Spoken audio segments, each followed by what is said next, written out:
Point at which all rays converge is termed as, ऐसा point जहां पर सभी रेज कन्वर्ज कर जाती हैं आफ्टर स्ट्राइकिंग अ मिरर, तो that is called focus. Okay, ये देखो कनकेव मिरर पे फोकस पे आ रही है, ठीक है, और यहाँ पे भी क्या आ रही है, कन्वेक्स में भी फोकस पे आ रही है।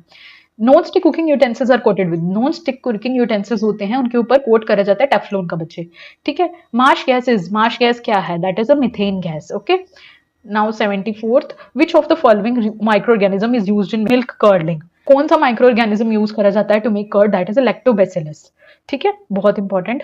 Fear of water is a symptom of which disease, fear of water, ठीक है, पानी से डर जो रहता है वो कौन से डिजीज में लगता है, दैट इज रेबीज के अंदर, जो कि डॉग की बाइट से होता है। Which disease is caused by the iodine deficiency, iodine deficiency से कौन सा डिजीज हमें देखने को मिलता है, दैट इज ग्वाइटर, ठीक है।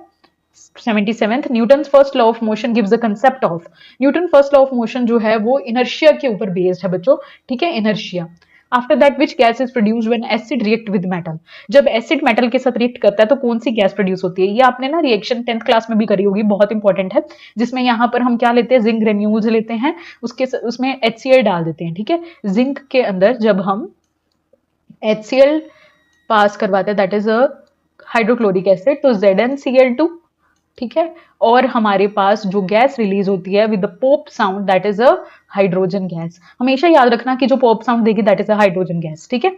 After that 79th, what is the unit of electric charge, that is coulomb. Okay, 80th, name the group of the modern periodic table in the which inert gases are placed, तो ऐसा group बताओ modern periodic table का जिसके अंदर इनॉर्ड gases रखी गई हैं, that is a group number 18, ठीक है। इनॉर्ड गैसेज को हम नोबल गैसेज भी बोलते हैं, क्यों बोलते हैं, क्योंकि ये किसी के साथ रिएक्ट नहीं करती हैं।